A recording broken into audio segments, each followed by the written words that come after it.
సంవత్సరాల తరబడి ఎన్ని మందులు వాడినా మీ మోకాల నొప్పులు తగ్గట్లేదా? ప్రాణ పెయిన్ క్లినిక్ లో అత్యాధునిక చికిత్స. నాగార్జున సాగర్ వద్ద నిర్మిస్తున్న సుంకిశాల పంప్ హౌస్ లో భారీ ప్రమాదం జరిగింది. సొరంగంలోని నీరు రాకుండా నిర్మించిన రిటైనింగ్ వాల్ కుప్పకూలింది. ఈ ఘటనలో ఎవరికీ ఎటువంటి ప్రమాదం సంభవించలేదని తెలిసిందే. హైదరాబాద్ తాగునీటి అవసరాలు తీర్చడం కోసం నాగార్జున సాగర్ డెడ్ స్టోరేజ్ నుంచి కృష్ణా జలాలను తరలించేందుకు నల్గొండ జిల్లా పెదవూర మండలం సమీపంలో సుంకిశాల పంప్ హౌస్ నిర్మాణం చేపట్టారు. ఇందులో సొరంగంలోకి సాగర్ జలాలు రాకుండా రక్షణ కోసం రిటైనింగ్ వాల్ నిర్మించారు. అయితే ఇటీవల నాగార్జున సాగర్ కు భారీ వరద వచ్చి చేరడంతో రక్షణ కూడా ఒత్తిడికి గురై ఒక్కసారిగా కుప్పకూలింది. దీనికి సంబంధించిన వీడియోలు ప్రస్తుతం సోషల్ మీడియాలో చక్కర్లు కొడుతున్నాయి.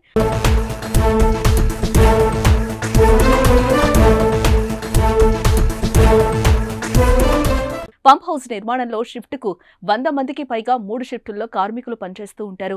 ఘటన జరిగిన సమయంలో కూలీలు షిఫ్ట్ మారడానికి వెళ్లడంతో ఘోర ప్రమాదం తప్పింది. ఈ ప్రమాదం జరిగి దాదాపు వారం దాటినా అధికారులు బయటకి వెల్లడించకపోవటం పలు అనుమానాలకు తావిస్తోంది. ఈ విషయం పట్ల అధికారులపై తీవ్ర విమర్శలు వెల్లువెత్తుతున్నాయి. నిర్మాణ సంస్థ అవగాహన లోపం వల్లే ప్రమాదం జరుగుంటుందని పలు ఆరోపణలొస్తున్నాయి. ప్రమాదం జరగడం వెనుక ఇంజనీర్ల అంచనా లోపమేనన్న అభిప్రాయం వ్యక్తమవుతుంది. వాస్తవానికి నాగార్జున సాగర్లో ఇంత స్థాయిలో నీటి మట్టం ఉండడంతో పాటు లక్షల క్యూసెక్ల వరద వచ్చి చేరుతున్న సమయంలో సొరంగం పూర్తి స్థాయిలో ఓపెన్ చేయకుండా ఉండాల్సిందని పలువురు సూచిస్తున్నారు. ఆ సమయంలో సాగర్లో సుమారు 528 అడుగుల నీటి మట్టం ఉండడంతో పాటు శ్రీశైలం నుంచి 2 లక్షల క్యూసెక్లకు పైగా వరద వచ్చి చేరుతోంది.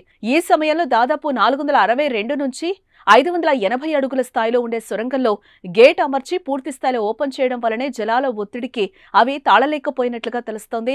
మరోవైపు మిడిల్ టన్నెల్లో రక్షణ గోడ వెనుక గేటు అమర్చిన అధికారులు పంప్ హౌస్ స్లాబ్ పూర్తయిన తర్వాత దాని నుంచి గేటుకు టై బీమ్స్ నిర్మించాల్సి ఉన్నదని, ఆ పనులు పూర్తయిన తర్వాత సొరంగం పూర్తి స్థాయిలో ఓపెన్ చేస్తే బాగుండేదని ఇంజనీర్లు అభిప్రాయపడుతున్నారు.